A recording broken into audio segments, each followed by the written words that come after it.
Projeto ao quadrado.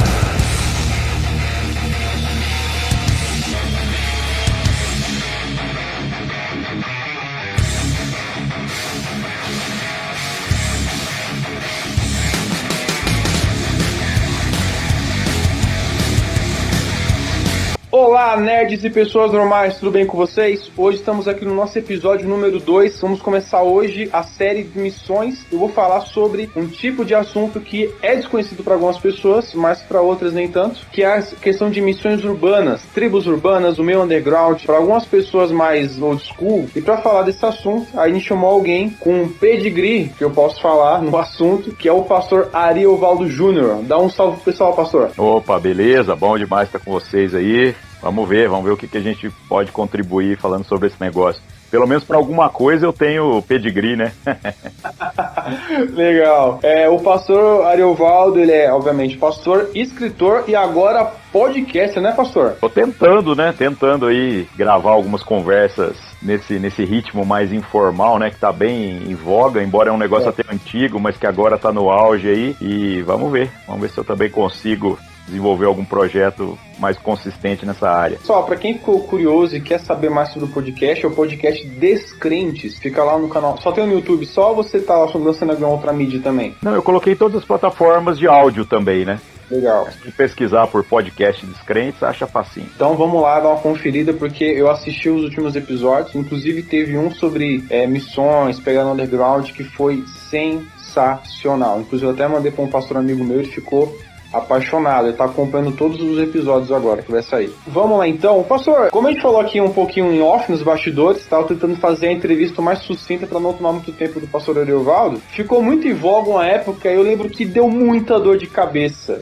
A Bíblia Freestyle. Eu queria falar um pouco do convidado pra gente ir pro nosso tema. Pastor, a Bíblia Freestyle deu muita dor de cabeça esse negócio pro senhor? Foi muito polêmico na época? Conta um pouquinho pra gente, que tem gente que não conhece o que foi a Bíblia Freestyle. Esse foi um projeto que eu comecei, já vai fazer acho que uma década, né? E que foi uma ideia, assim, que veio pra mim, na verdade, nos anos 90. Quando eu cheguei na igreja, uma das coisas que eu achei mais engraçado era como as traduções da Bíblia eram muito formais, né? Hoje em dia, até que tem todo tipo de versão, né, já contextualizaram bem a linguagem para um português assim mais comum, né, mais coloquial, mas na época não era muito assim não. Aí o meu questionamento ainda nos anos 90 era sobre fazer uma Bíblia assim que falasse mais na linguagem dos seres humanos. Aí por volta ali de 2011, 12, eu resolvi montar um blog na época e eu parafraseava cada capítulo do Novo Testamento falando assim na linguagem dos seres humanos, né, usando gírias e tudo mais, como se fosse duas pessoas na rua conversando. E eu não imaginava, né, que no dia seguinte ia estar a televisão na porta da minha casa, capa do G1, aquela parada toda. Então foi o caos, cara, foi o caos. Eu imagino que teve até uma reportagem do SBT com o senhor, não é verdade? Eu saí, acho que em todos os canais, cara. Todos, se você imaginar, bateram na porta da minha casa e fazendo matéria, porque acabou que, assim, mexer com o texto bíblico, e não que eu estivesse fazendo alguma coisa que outros já não tivessem feito, né? Mas mais pela questão da forma mesmo, de falar como se conversa na rua, né? Dois amigos conversando totalmente de maneira informal, foi uma quebra de paradigma para a época. Porque, na verdade, o que foi feito na Bíblia não foi alterar o sentido do texto, foi alterar só a forma comunicativa dele, né? Deixar ele mais palatável. Então...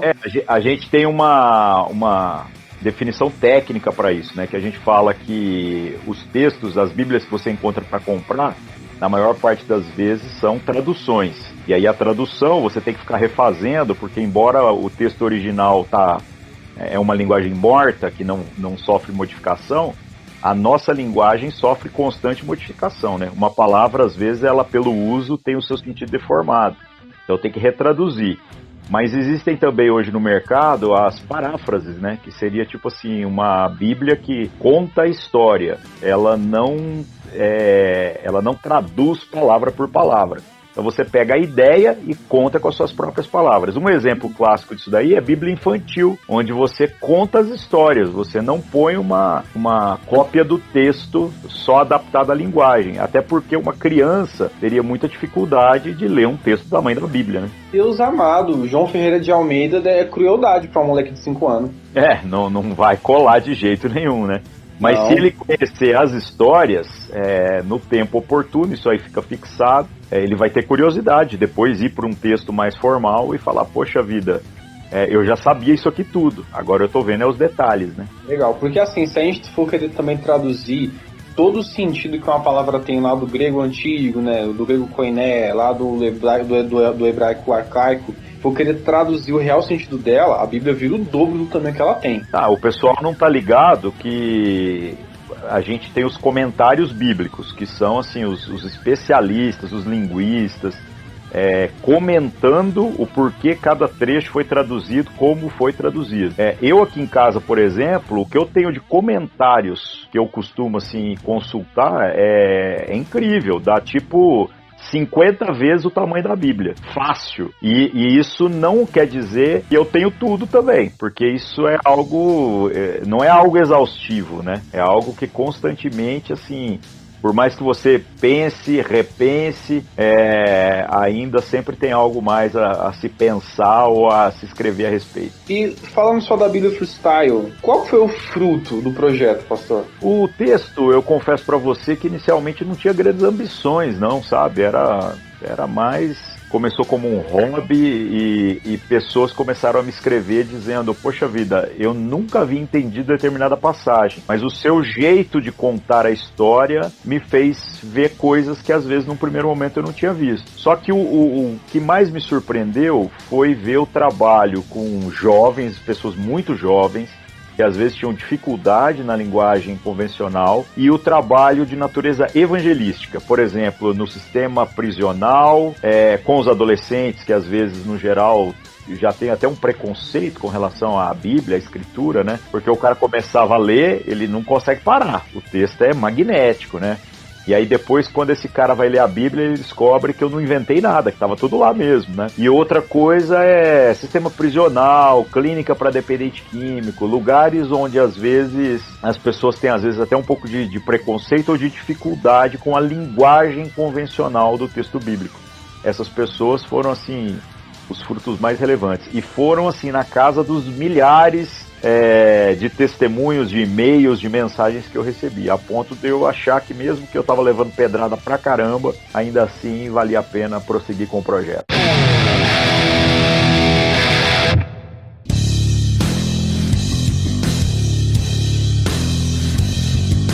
Pastor, eu vi que você também está com um projeto conjunto com outras igrejas, que é o Movimento Cristão Alternativo, que é o MOCA.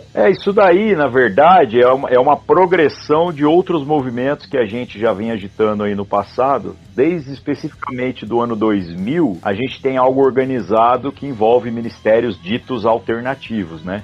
E a gente usava outro nome, a gente usava o nome de CNUC, que era Congresso Nacional Underground Cristão. Só que a pandemia também jogou um balde d'água na galera alternativa, e desde do ano passado, né, 2021, nós retomamos a nossa agenda das igrejas alternativas agora com esse novo nome, né, MOCA, Movimento Cristão Alternativo. Pelo que eu tenho visto acompanhado na página, inclusive, pessoal, tem página no Instagram, é só você colocar mo.c.a que aparece na hora para você. E pelo que eu tenho visto, o movimento ele tá bem pertinente, ele tá dando fruto bastante, né, pastor? Muitas das coisas que toda a igreja teve que perceber a força nessa pandemia, né?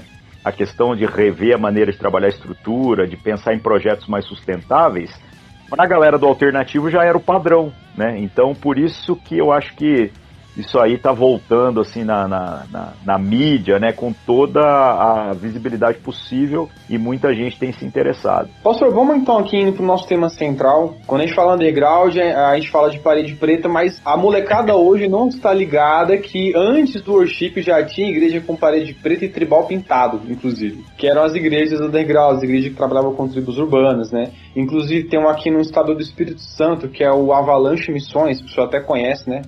O pessoal de lá. Outpoint, na verdade, ele não é uma igreja, ele é uma base para treinamento de missionários, né? Ele serve as igrejas dando treinamento para poder trabalhar com esse tipo de coisa. E é legal que eles estão ativos tem quase 20 anos, né? Eles são até mais antigos do que a igreja aqui onde eu pastoreio. A igreja onde eu estou aqui, ela esse ano completa 19 anos. Que legal. Pastor, o senhor se converteu em que ano? Cara, eu me converti em 95. 95. Cara, o que eu tenho de idade se eu tenho te convertido, rapaz. Pra você ver como é que são as coisas. Bom, e essa questão do underground, né? Às vezes as pessoas, como você falou da parede preta e tudo mais, as pessoas não têm ideia de como que alguns elementos culturais mudaram, né? Nesses últimos 20 anos. Como que muita coisa que havia uma percepção há 20 anos atrás, agora é enxergada de maneira diferente.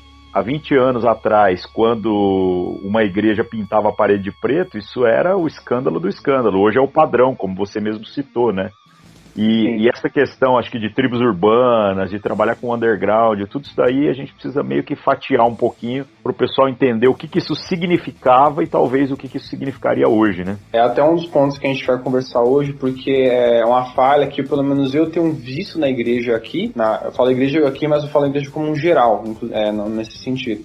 Que parece que a nossa ótica, ela não acompanhou as mudanças sociais. Parece que as tribos urbanas acabaram. Não tem mais punk, não tem mais metaleiro, não tem mais gótico. A gente quer alcançar o jovem universitário com apenas um tipo de som, um tipo de linguagem. Quando que, ainda hoje, o movimento underground existe e ele é muito forte, né? Só que se a gente não acompanhar, a gente pode perder uma geração que está vindo aí. Mas eu não vou acelerar aqui o assunto. Eu quero que a gente vai destrinchar esse assunto assim, devagar. Vamos primeiro mastigar o feijão com arroz para poder ir para uma parte mais complexa, tá? Para o pessoal que não está muito familiarizado, pastor, explica pra gente que, afinal, o que é uma tribo urbana? O que são tribos urbanas? Você pode explicar pra gente? Vamos lá, vamos por partes então.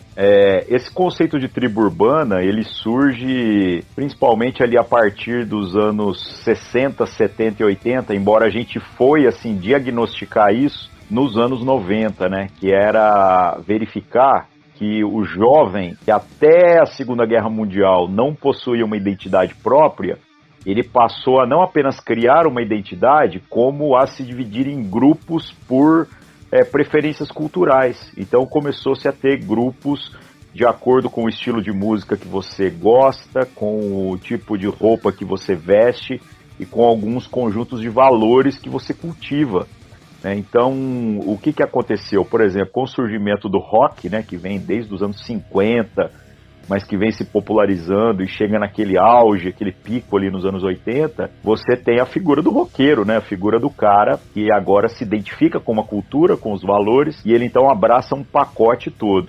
Da mesma maneira, você vai vendo que tem pessoas que escolhem outro caminho. Então surgiu o movimento punk, surgiu o movimento do heavy metal, que surge nos anos 70, e então no Brasil, né, estigmatizaram isso como os metaleiros e tal, e acabou se tornando bem popular, né, tendo o pico desse movimento nos anos 90, e outros grupos que acabaram surgindo. Então a ideia de tribos urbanas é a gente perceber que dentro da cidade havia uma organização baseada em elementos culturais, e que não dava para você tentar trabalhar algo massificado para conversar com toda uma geração. Dentro de uma geração haveria pessoas organizadas em tribos urbanas, em grupos que possuem um dialeto próprio, valores próprios, um monte de coisas que dá para você, assim, não apenas dá, mas se torna necessário você entender, estudar para poder conversar, dialogar com essa geração. Então esse era o conceito de tribos urbanas, né? E falando até de missões, que é o que você estava citando, aquela ideia de fazer missão, que o pessoal falava assim, vamos para não sei na onde, aí chega lá, vai ter uma tribo indígena, né? Então o mesmo trabalho que você tinha quando você ia para outro país, para outro lugar, para alcançar um determinado povo, você percebe que você agora vai começar a ter dentro da própria cidade, dentro de uma determinada geração. Então, dentro de um colégio, você tem todo tipo de representação de tribo urbana. Tem o pessoal do rock, o pessoal do hip hop, o pessoal que gosta de metal, os punks, Nas grandes cidades, esses grupos não andam nem harmonicamente, existem até alguns conflitos entre eles, hoje muito menos do que havia antigamente, né? Nos anos 90, isso era mais difícil, mais acentuado, mas você precisa conhecer cada um desses grupos para saber como poder dialogar com cada um deles. Então esse era o conceito de tribo urbana que a gente tinha aí na sua expressão mais clássica. O que acabou mudando um pouco é que hoje em dia esses grupos estão meio remixados, né? Eu falo pra galera que talvez você vê um cara hoje com camisa do Iron Maiden na rua, dificilmente ele gosta de heavy metal. Iron Maiden, né? Não, hoje vem de camisa do Ramones, cara, né? Que é, pô, o cara que for punk e falar mal de Ramones tem que dar uma surra nele, né? Uhum. Mas você vende camisa do Ramones na Renner, na C&A. É uma coisa, assim, impensável há 20, 30 anos atrás.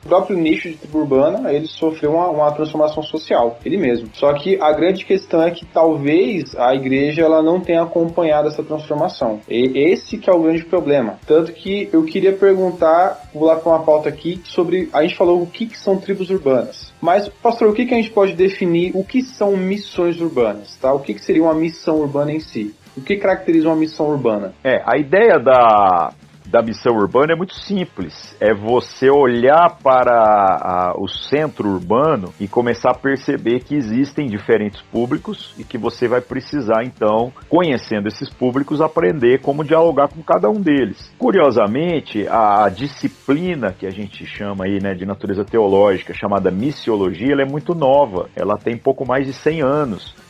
Essa ideia do pensar, essa questão do como fazer isso, né? Mas, se você pegar a própria escritura, você vai ver que Jesus mesmo, quando ia interagir com as pessoas, interagia a partir dos núcleos urbanos. Então Jesus é o cara que ia de aldeia em aldeia, de cidade em cidade. Ele usava essa referência da polis, né, da cidade ali, como um ponto de partida para começar a dialogar com as pessoas. Agora, dialogar com as pessoas não quer dizer que você vai montar um palco, um palanque, e vai fazer um discurso que vai atingir todo mundo. Você vê Jesus conversando, por exemplo, com os religiosos, e ele então tem um nível de conversa. Você vê em outra ocasião ele falando com pessoas mais humildes, conversando com estrangeiros, conversando com as mulheres, conversando com os seus discípulos. Então ele meio que vai tendo essa sensibilidade de como trabalhar. A ideia da missão urbana, no nosso contexto, é você olhando a cidade, discernir quais são os grupos que compõem a cidade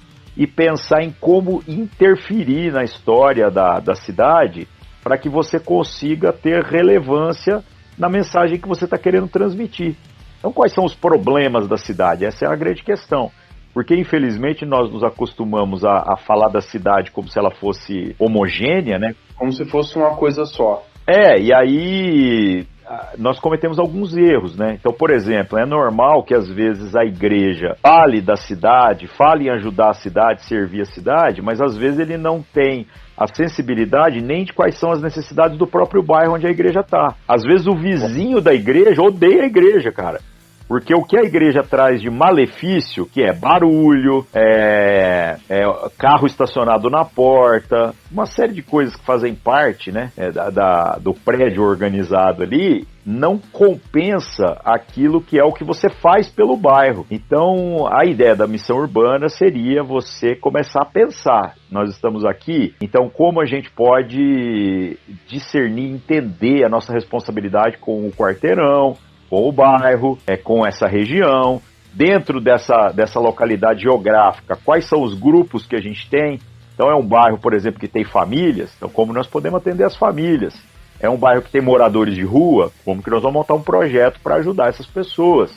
Né? É um bairro de prostituição, como que a gente pode interferir nisso e ajudar essas pessoas a abandonarem a prostituição? Então a ideia da missão urbana é isso, é discernir quais são as dificuldades da cidade e então, a partir disso, organizar o trabalho para poder levar o reino de Deus da melhor maneira possível em cada contexto. Muito legal. Então a gente pode falar, né, então, que uma igreja que ela atua num local e ela não produz uma transformação na sua sociedade, ela tem só o seu grupo ali, ela fracassou. Ela está muito aquém daquilo que poderia ser, né? Porque você vira mais um gueto, mais uma tribo urbana que não se comunica com ninguém. Então a gente até fala que os crentes hoje têm linguagem própria, né? E às vezes o cara não tem essa sensibilidade, e aí ele faz um culto onde ele fala um monte de coisas que, se você for olhar no rigor da expressão, tá até certo, tá alinhado biblicamente, mas não comunica virtude nenhuma para ninguém. Então, ainda que o bairro inteiro venha visitar a igreja, o cara não vai entender. Ele simplesmente não compreende a nossa linguagem, as coisas que a gente está dizendo. Logo, isso é infrutífero. Nós estamos gastando, às vezes, muito esforço, muito recurso para fazer uma igreja que pode estar cheia de gente, mas ela é infrutífera nesse sentido. Então, o fracasso é de não haver uma transformação, que eu acho que é da seguinte natureza. Se essa igreja deixar de existir por alguma razão, cai um meteoro lá e explode a igreja com tudo, né? Será que a comunidade sente falta? Será que a comunidade lamenta a não existência dessa igreja? Legal. Então, o grande peso da sua igreja é pensar, se ela não houvesse nesse bairro, nessa rua, qual o buraco que ela deixaria? Com certeza. É um lastro, né? A ideia é de um testemunho ali, né? De uma responsabilidade. E aí que vem uma outra questão, tá? Eu queria perguntar, falando de igreja ainda, aí vem a pergunta, que na teoria a gente tem isso como sim, certo? Mas na prática, quando a gente vê as tribos urbanas, como a gente vê o meio underground, quando a gente vê os nichos sociais, quando a gente vê, por exemplo, um punk, um gay, uma pessoa que é violenta, aí vem a pergunta, o evangelho, pastor, será que na prática ele é para todos? Eu acho que o evangelho vai gerar desconforto em todos. Pelo menos essa era para ser a realidade. Se há algum grupo que está absolutamente confortável com a mensagem que está sendo pregada ali, então essa mensagem está sendo deturpada, amenizada. Ela tem que gerar desconforto. O que a gente está experimentando, infelizmente, e isso não é novo, né? Isso talvez é tão velho quanto a própria igreja, né? É de que, às vezes, para resolver alguns problemas que são do nosso próprio interesse, nós estamos, então, amenizando a linguagem, e acaba por provocar problemas maiores, né? A gente acaba sectarizando o nosso trabalho. Então nós começamos, por exemplo, a problematizar aquilo que a gente tem mais dificuldade, ao invés da gente falar a grande verdade de que não faz diferença qual que é o nosso problema ou o grau de discrepância que existe dos nossos valores com aquilo que a Escritura está dizendo. Todos nós vamos sentir dores ao tentarmos viver essa experiência bíblica do que é ser igreja, e ao mesmo tempo todos nós vamos experimentar de grandes transformações se a gente estiver comprometido com essa verdade. E a igreja, será que ela tem entendido isso? Uma visão um pouco crítica para nós mesmos cristãos. Na prática, será que a gente tem entendido essa urgência do que o evangelho ele é para as ruas, de que ele é para as tribos urbanas? Será que a igreja entendeu ou ela está ficando muito acomodada? Eu acho que essa questão é meio cíclica. Tipo assim, a gente tem às vezes algumas linhas de frente e você vê trabalhando assim com muita graça mesmo, com muito empenho, né, na questão de alcançar aquilo que há algumas décadas não era realidade. Só que quando se perde o equilíbrio na maneira de trabalhar isso, é que vai virando um grande problema. Quando a gente pensou em tribos urbanas lá atrás, às vezes a ideia que passou pela cabeça de alguns era de ter uma igreja que fosse também homogênea dentro do foco de uma determinada tribo. E hoje a gente percebe que isso era um grande equívoco. Por quê? Porque, por exemplo, se você for falar assim, vamos montar uma comunidade para atender morador de rua. Se você juntar todos os moradores de rua de uma cidade, não dá uma igreja. Por quê? Porque você não tem referência de família, não tem referência de trabalho, não tem referência de um monte de coisa. Então, eu diria que uma igreja que vai conseguir ser bem sucedida e que talvez nos dias de hoje a gente possa dizer que está fazendo isso, e você apontou, né, de estar cumprindo esse chamado e tudo mais, vai ser uma igreja que cresce de maneira homogênea, assim, bem distribuída, em toda a diversidade possível. Ela é heterogênea nas expressões, mas ela consegue harmonizar todas essas diferenças. Aí você tendo uma família, para cada família estruturada que você tiver, você consegue pegar uma curva de rio aí, né? Um cara completamente desestruturado e problemático, e a gente aproxima um do outro. Isso vai gerando uma quebra de paradigma nos dois, né? Porque a gente vai vendo que os problemas das pessoas e da cidade são o nosso problema, e ao mesmo tempo a gente vai vendo que a gente não é tão bom assim quanto a gente achava que era, né? Então, nesse sentido, eu acho que tem muito projeto aí que desenvolve coisas extraordinárias, mas também tem os extremos. Tem igrejas que às vezes trabalham com conceitos só do que é confortável, e às vezes tem algumas igrejas que já deixam até de ser igrejas, né? Que caem para uma prática mais assistencialista, e aí vira um buraco negro de recurso, porque se você for, como eu falei, tentar fazer uma igreja só com o necessitado, cara, as necessidades nunca acabam. É uma coisa impressionante. Eu diria que mais do que isso, o desafio é uma mudança de cultura, é uma mudança de maneira de ver a vida. E nesse ponto até que muita coisa tem crescido. O único problema é que não dá pra gente tirar uma referência, né, de dizer que a igreja tem avançado com base daquilo que a gente vê na mídia, porque eu diria que os trabalhos mais relevantes que a gente vai encontrar no Brasil não são necessariamente os que são reconhecidos pela grande mídia aí. Um exemplo desse a gente pode ter, por exemplo, a própria Avalanche, né, como você viu, é um ministério que existe há quase 20 anos, tem um trabalho assim, de treinamento sensacional, de treinamento de missionários, teórico e prático, trabalha com tribos urbanas, e pouca gente conhece, né? A gente vê, por exemplo, a Zadok, né, mal, hoje em dia, se falar para um moleque de 15 anos, na igreja de parede preta, o que é Zadok, o cara mal vai saber o que é. Ele talvez sabe que é o... Hoje usa outro nome, né? Ela usa o nome Crash Church, né? Crash Church, como tá ativa hoje. Né? Não, e tem comunidades mais antigas. Por exemplo, a gente tinha uma comunidade que usava o nome Comunidade S8, hoje chama Ajuntamento das Tribos, lá em São Gonçalo, no Rio de Janeiro. Eles estão lá desde os anos 70, cara. Uau! Então, assim, é mais velho que eu, entendeu? Eu tenho 43 anos, eles estão lá desde antes disso.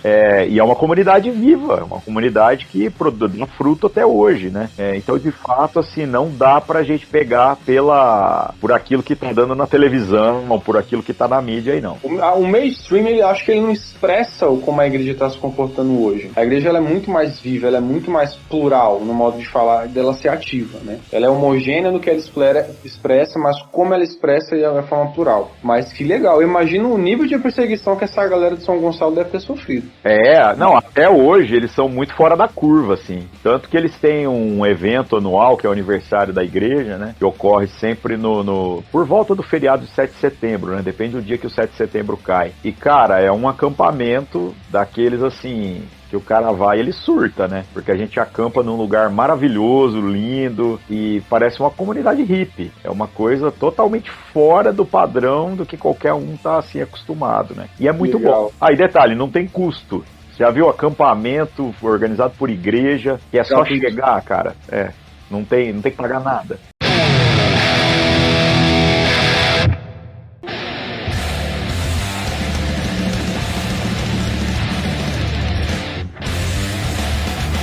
Aí falou sobre tribos urbanas, falando sobre o conceito de missões urbanas, só que a gente estava falando muito sobre underground, galera underground, e quem tá ouvindo pode estar perguntando o que é underground? É Need for Speed? Não é. Existe um nicho para isso. O que seria o meio underground? A gente falou disso, talvez fique um pouco redundante, mas como eu falei, é mastigar o feijão com arroz. O que a gente pode pontuar? O que seria um underground, numa linguagem beabá, para a galera escutar? O underground é aquilo que a gente diz que é a cultura que é marginal, ela está por trás daquilo que é essa cultura de massa. E isso é tão incrível e hoje em dia eu diria que permeia todos os setores da sociedade. É muito possível que às vezes você conheça pessoas que são da alta sociedade no que se refere a dinheiro, ao lugar que mora e tudo mais, mas os valores dessa pessoa sejam, por exemplo, de natureza underground. Exemplo clássico, né? Um médico, eventualmente, que ele pode gostar de heavy metal, ele ouve músicas e ele comunga com valores religiosos, sociológicos e tudo mais, que não tem nada a ver com a maioria da classe médica. Né? Então pode ser que esse cara eventualmente pague lá seus impostos, faça tudo como todo mundo faz para evitar maiores problemas, mas que ele seja um anarquista. Aí você fala assim, não, mas como pode? O cara é um médico, mora num condomínio, faz parte da alta sociedade, né? Mas às vezes ele não comunga com os valores daquela classe. Ele fez o curso que fez, seguiu a carreira devido à sua vocação, aquilo que ele acredita, mas ele não administra nem o seu tempo livre, nem mesmo os seus recursos da mesma maneira que todo mundo faz, né? Ele tem como se fosse uma vida por trás aí. Então a ideia do underground era muito isso, né? Por exemplo, a maioria das pessoas acredita que devem levar a sua vida de uma determinada forma, e as pessoas que fazem parte desse underground, elas comungam de outros valores, né? Elas valorizam outras coisas, leem outros livros. Não necessariamente é esse povo que vive de notícia hoje, de portais de notícia ou de assistir televisão.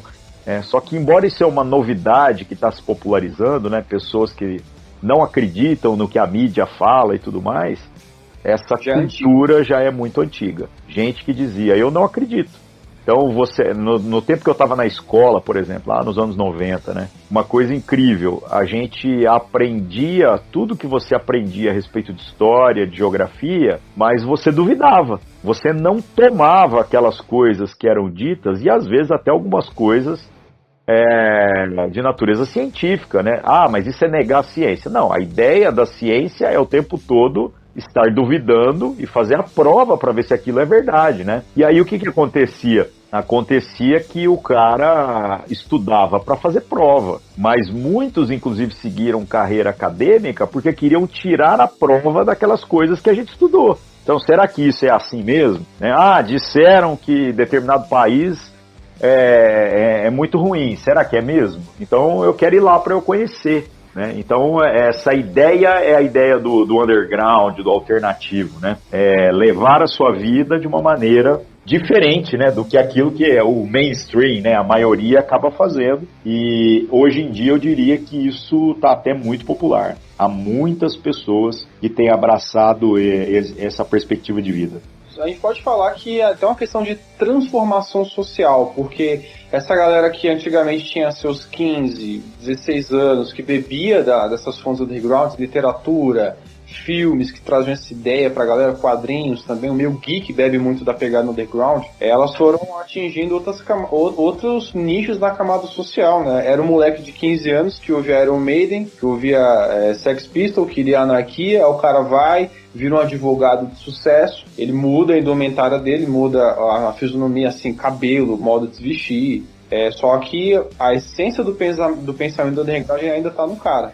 Por isso que a gente vê tantas pessoas hoje, jornalistas, quadrinistas, enfermeiros, médicos, com uma mentalidade e até uma inclinação musical, artística diferente do que era 20 anos atrás. Né? Você falando da cultura geek, né? Por exemplo, o Linux surge dentro de uma proposta completamente underground, cara, né? Então o Linux, que hoje é tão comum, né? Todo sistema Android que a gente carrega nos telefones aí é baseado no Linux, e fora a parte de servidores, né? A Microsoft praticamente já se rendeu e aceitou que não tem jeito, né? Linux domina toda a parte de servidores. Tudo isso vem dentro dessa filosofia de trabalhar o colaborativo. É um sistema operacional que você não paga pelo sistema, você paga pelo serviço que as pessoas prestam na manutenção, na consultoria do sistema. Ou seja, é repensar aquilo que diziam para nós que era o único caminho, né? Que era usar o Windows e trabalhar as coisas do jeito que diziam que tinha que ser trabalhado, né? A gente pode falar que Jesus foi underground. A gente poderia usar esse termo para ele também? Demais, porque Jesus quebra alguns paradigmas ali, e é engraçado que o texto bíblico do Antigo Testamento, que o próprio Jesus utiliza como base, você vê que ele dá margem para isso sem nenhuma dificuldade.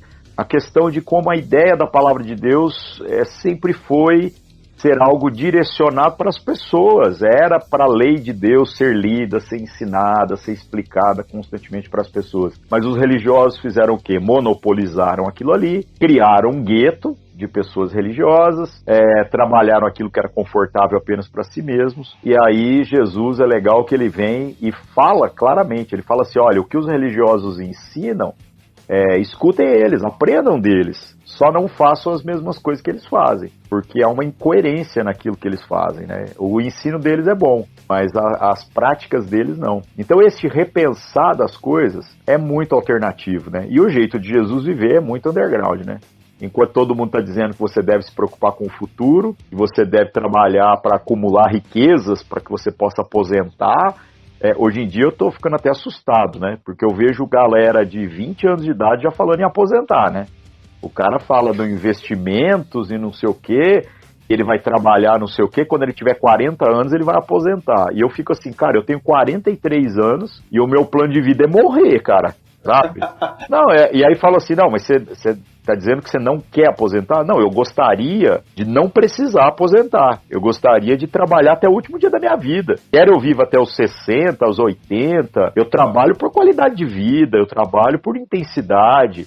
Ô, pastor, é um negócio muito contraditório, porque assim, a gente fala sobre eu vou economizar, eu não vou comprar comida, não vou comprar uma pizza, não vou viajar, vou economizar pra quê? Pra aposentar. Aí quando eu aposentar, eu vou comer uma pizza e eu vou viajar. Pois é, não faz sentido nenhum, cara. Essas coisas têm valor agora, então seria melhor ter uma vida equilibrada, né? Que você coma moderadamente, viaje, não a ponto de só fazer isso, né? Mas viaje o suficiente para que você possa aproveitar e tudo mais. Mas faça isso a vida inteira do que ficar nessa paranoia que a galera tá vivendo aí, né? De que todo mundo vai aposentar, todo mundo vai viver de renda, vai investir em ações e o dinheiro vai ficar trabalhando para você.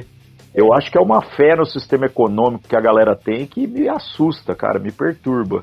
Mas a questão, o conselho é esse, tá? É você ficar feliz mesmo fazendo um cartão de crédito chorar. Pelo menos essa é a minha filosofia.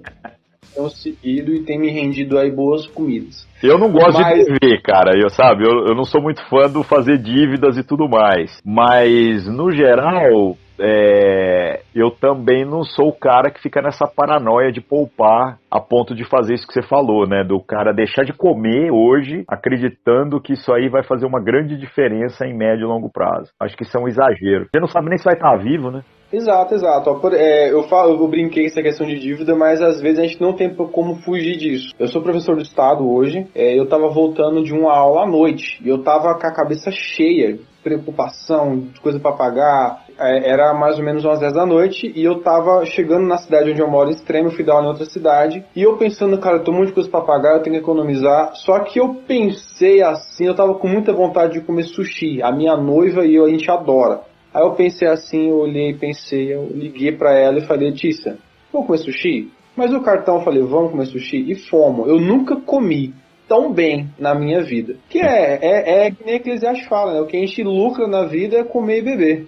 Então, olha aí, ó, vamos falar de underground e estamos filosofando aqui pra vocês aí, pessoal. Sabe o que é o underground que a galera às vezes não para pra pensar? Eu tenho um carro 98, cara. Eu tenho uma caminhonete, uma Blazer, a diesel 98. Inclusive ela chegou da oficina ontem, que ela tava com a pintura queimada. Eu mandei retocar a pintura dela inteira. Agora tá parecendo um carro novo, né? A pessoa me para na rua pra perguntar se eu quero vender, né? E aí todo mundo fala assim, cara, quando você vai trocar de carro? E eu fico pensando, você tá entendendo? Eu tô dirigindo um carro a diesel, é um carro quase indestrutível, é um carro de baixíssimo roubo, é um carro muito seguro, é um carro que um equivalente 0 km está na casa de R$250 mil, um equivalente, que tem todos os confortos que o meu carro tem.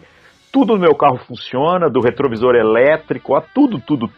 E aí eu olho e falo, para que eu vou trocar por um carro?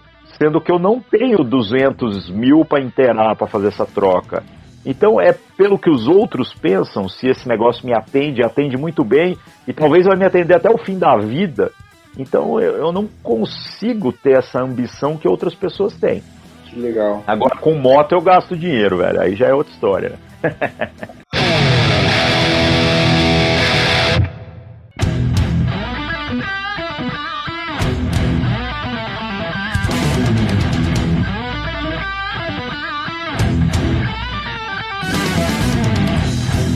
E E eu fico pensando que Jesus, ele juntou uma galera ali que não era tão gabaritada como os mestres da lei, a gente vê ali no meio dele, né?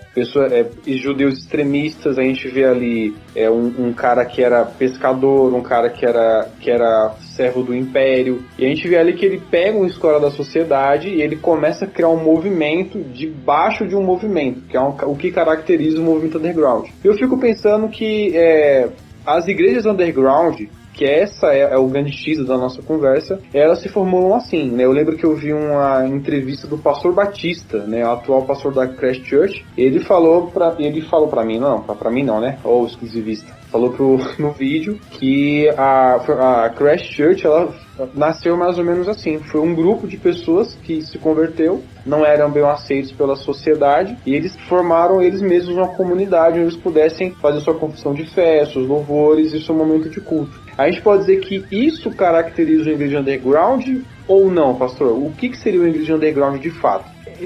Essa proposta do underground, que era mais forte ali, né, por volta ainda dos anos 80 e 90, ela veio exatamente para suprir essas demandas, porque, cara, era muito difícil a igreja nos anos 80 e 90, era muito homogêneo, era muito estereotipado. Para você ter uma ideia, quando eu cheguei na igreja em 94 para 95, havia ainda discussão sobre o uso de distorção de guitarra no culto, ainda tinha igreja discutindo o uso de bateria, e é uma bobagem, porque hoje não existe mais nenhuma igreja, cara, que não use bateria ou distorção de guitarra. Isso já é o padrão, mas na época essa era a discussão, então pediram para eu tirar brinco. Eu tinha cabelo comprido e as pessoas falavam pra eu não andar de cabelo solto, não usar camisetas de banda. Era uma coisa muito estética. E quando é possível, ainda era fácil você se adaptar. Mas e o cara que chegava já tatuado, que tinha às vezes tatuagens no rosto, tinha uso de alargadores ou outras coisas que promovessem algum tipo de deformação física que não dava para o cara ocultar, entendeu? Então, isso nós ainda estamos falando de coisas estéticas, mas e quando a gente está falando dos valores? Então, como que você colocava um cara...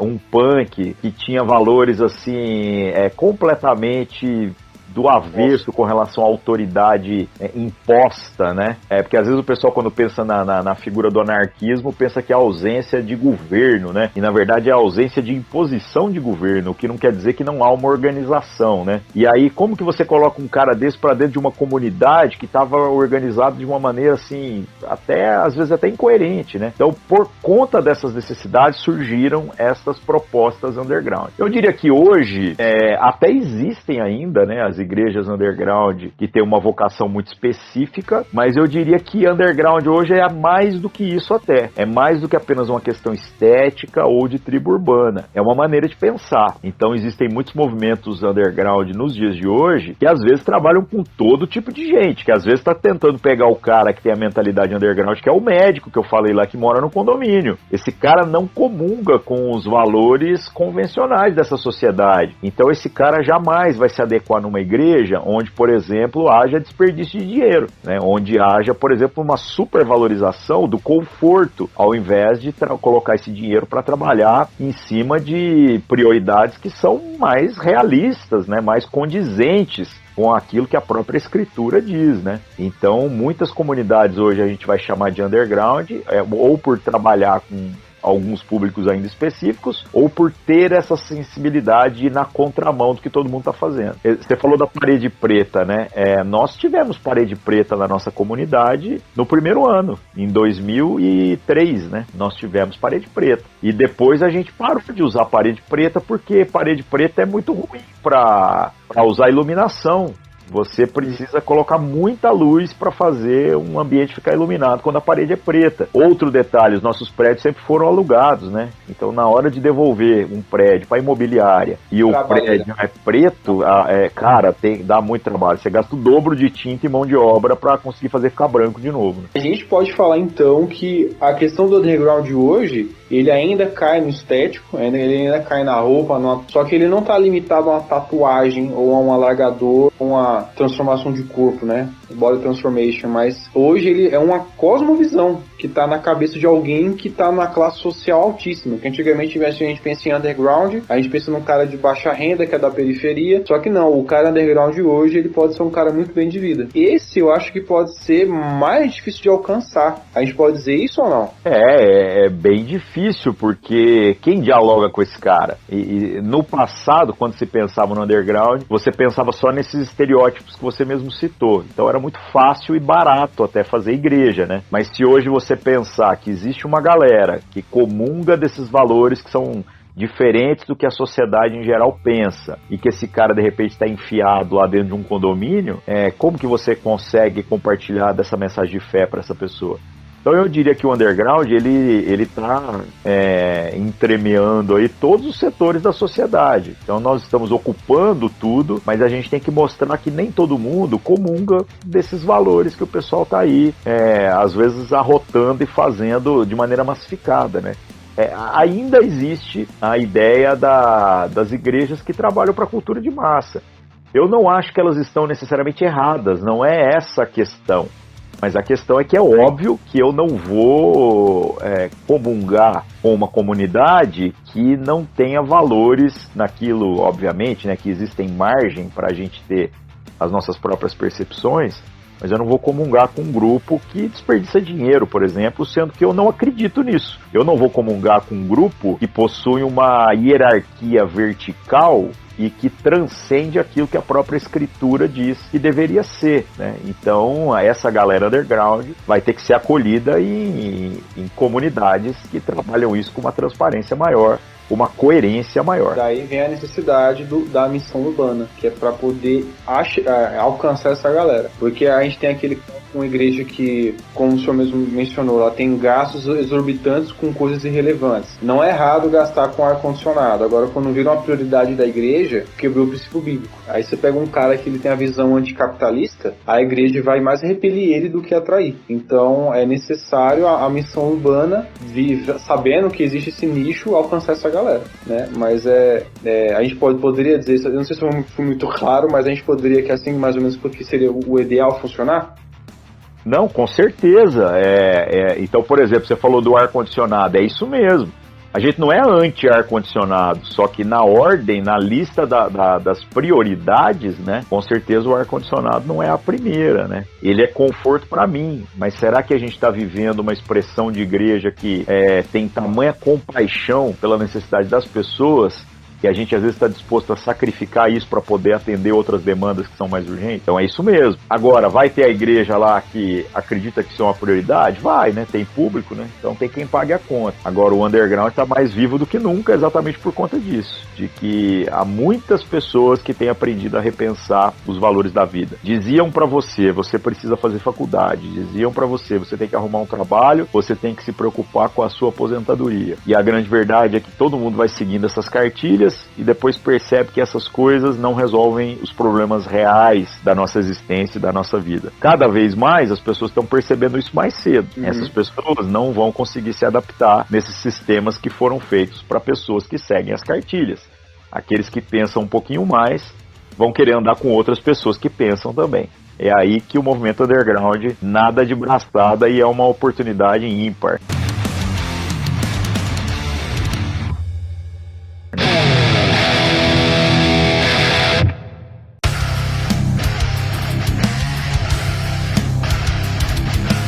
E aí, pastor, falando sobre o movimento underground convencional, o movimento underground tradicional. Nossa, tradicional e underground, nunca pensei que eu fosse usar essas mesmas palavras na mesma frase. Mas a pegada mais convencional, o tatuado, o cabeludo, o cabeça raspada, né?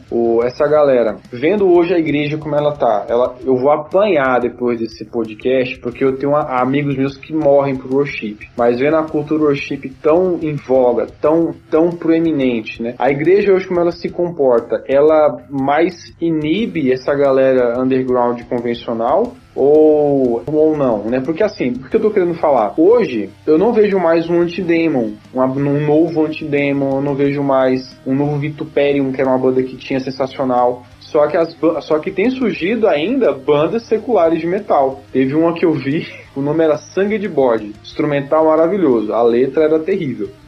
Mas a gente vê que o meu underground convencional, ele tá ativo mais do que nunca. O rock não morreu, o metal não morreu, o punk rock não morreu. Mas será que a igreja, ela tem alcançado essa galera, ou ela meio que não tem? Ela tá muito presa num nicho só, muito americanizada. Se bem que o meu underground é americanizado, mas acho que ficou subentendido. As grandes igrejas, cara, aqueles que estão procurando às vezes um resultado a qualquer preço, que estão indo muito para essa linha, viu? Não dá pra gente generalizar a ponto de dizer que assim, a maioria das igrejas está adotando essas modas do worship aí e tudo mais. E outra coisa, daria até mesmo para o pessoal adotar músicas e repaginar estilos, o que faria uma contextualização perfeita. Você pegar as músicas dessa geração que são relevantes, que acrescentam alguma coisa, e você repaginar estilos para trabalhar de acordo com o público. O que a gente sempre defendeu dentro dessa visão underground é a ideia do seguinte: digamos que você pega a galera do worship e você fala, vamos fazer uma missão, vamos tirar um mês, vamos pro sertão lá nordestino. Pega o lugar mais quebradeira que você imaginar, onde você andando às vezes 100, 150 quilômetros para dentro dos estados do Nordeste, você chega em lugares que não tem igreja, cara. E que não tem muito contato, muita similaridade com aquilo que a gente está acostumado em termos culturais. Nós vamos ser relevantes tocando as músicas que a gente toca aqui? Com certeza não. Aí, será que a gente consegue pegar as músicas que a gente está fazendo aqui e tocar elas em baião, por exemplo? Fazer um forró com elas? Porque aí comunica, né? Então a ideia do underground é muito isso. Hoje eu diria que está mais fácil as igrejas aceitarem o diferente, aceitar o hippie, até o morador de rua, né, até qualquer outra pessoa, o metaleiro, o punk e tudo mais, do que essas pessoas aceitarem a igreja, porque a igreja, infelizmente, continua enlatando a sua programação, e ela faz isso quando pega um modelo americano e um modelo estadunidense, né, totalmente formatado, e aplica aqui sem a devida contextualização. Então eu acho que às vezes a gente precisa de um pouco mais de sensibilidade. Isso não quer dizer que o modelo está errado ou que ele seja ruim, mas eu não gosto muito dessa padronização. Que legal, porque a gente quebra o princípio de missão urbana, que seria o conversar com aquele nicho social, como você mesmo falou lá no comecinho da conversa, não é verdade? Uma coisa que está dando para fazer muito hoje, às vezes as igrejas maiores perdem um pouco essa oportunidade, né? Embora eu já vi gente que tem essa acessibilidade. Seria, por exemplo, as igrejas grandes, como elas trabalham com vários cultos, elas irem trabalhando com cultos de perfis diferentes. A padronização é que é ruim. Então, por exemplo, a gente tinha aqui antes da pandemia, né? Agora no pós-pandemia ainda estamos revendo todos os processos. Mas antes da pandemia, a gente tinha um culto no domingo de manhã e outro culto no domingo à noite. O culto do domingo de manhã era um culto preguiçoso, cara. Por quê? Porque o perfil de pessoas era um perfil de pessoas de mais idade. Era um perfil de famílias. E é um culto de manhã. Começava tomando café da manhã e vinha também alguns moradores de rua, o cara que vigiava carro na feira, algumas prostitutas, que era uma região de prostituição onde a gente se reunia, vinham lá, e as nossas famílias. Então era um culto lento, um culto devagar, embora a mensagem que seria pregada é a mesma que ia ser pregada à noite. À noite já era um culto mais barulho, podia tocar já um rock, uma parada mais que tem a nossa cara, né? Então essa sensibilidade pode fazer com que a gente não deixe as pessoas órfãs, né? No sentido de achar um lugar de pertencimento, um lugar cujo valor cultural ali se comunica com ela, porque cultura é o meio de tradução. A mensagem que a gente tem para trazer é a mensagem do evangelho, é da vivência em família, do cuidado mútuo. Só que a cultura é como a gente traduz esses valores eternos e imutáveis na percepção das pessoas de cada época. Por isso que essa sensibilidade cultural precisa existir, né? E por isso que o underground, embora ele vai mudando de formas, ele sempre continua existindo e sempre continua relevante. Que legal, que bacana. É legal que dá até uma outra ótica pra gente aqui, pastor. Muito show. Pastor, infelizmente a gente tá batendo o nosso tempo já, tá? Estamos aqui quase, não parece, mas estamos aqui quase 1 hora de conversa. E eu queria estar levando aqui pro finalzinho do nosso episódio. Para aquele jovem que ele quer trabalhar com missões, ele quer ser ativo na sua cidade, ele tem que ter um grupo, sei lá, um skatista ou a galera morador de rua. ele tem dificuldade, não sabe o método que usar, ele quer se preparar para isso. O que o senhor indicaria para ele fazer? Qual que seria o conselho que o senhor daria para ele? 2 coisas. Primeiro, se aproxime do grupo que você está dizendo que gostaria de alcançar. Que é só passando vergonha é que a gente vai entendendo, às vezes, quais são as necessidades. Eu comecei, quando eu era novo convertido, por exemplo, a ir conversar com travestis em pontos de prostituição, porque a gente queria evangelizar essas pessoas. E lá eu descobri o que eu precisava saber, passando vergonha, tentando falar de Jesus para alguém que às vezes sabia mais de Jesus do que eu sabia na época. Mas aí então eu senti as dores de perto. E aí então, vá atrás de quem já está fazendo aquilo que você está querendo fazer. Hoje em dia, graças a Deus, nós temos muitas igrejas, ministérios, muitas linhas de frente, trabalhando em tudo quanto é área, cara. E aí pode escrever para mim, pode entrar em contato aí, eu vou indicar para você alguém mais perto. Viaja um pouquinho, investe nisso na sua vida que você não vai se arrepender. Procure uma escola de missão, seja lá no Avalanche, outras escolas que a gente tem aí espalhadas pelo Brasil. Vá aprender com quem já está fazendo. E aí, meu irmão, o céu é o limite, tem trabalho demais, tem muita coisa pra gente sonhar e fazer juntos aí. Bem, pessoal, a gente está chegando aqui no final da nossa conversa, só ratificando, o pastor tem o podcast dele, que é o... Eu ia falar Desconfinados, ia ser processado. É o Descrentes, lá no YouTube, tem a página dele. Qual que é o seu arroba, pastor, lá no Instagram? Ariovaldo JR. Então, pessoal, vamos lá, seguir lá, que sempre tem conteúdo muito bom e fique por dentro. Gente, quem eu escutou até aqui, agradeço de coração. Deus abençoe a todos que ouviram o nosso episódio. Ora pela gente aí para despedir a gente do episódio. Por favor, faça uma oração pela gente.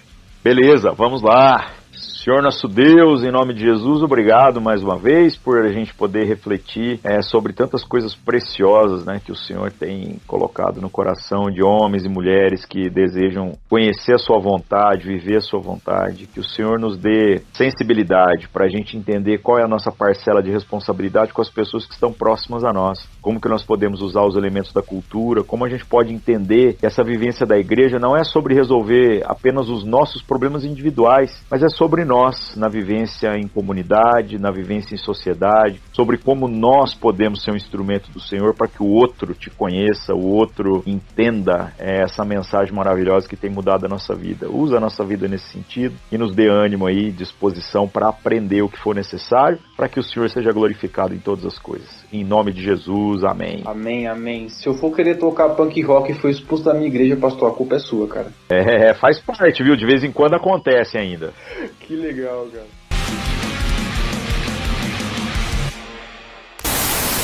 Você ouviu o podcast Projeto ao Quadrado.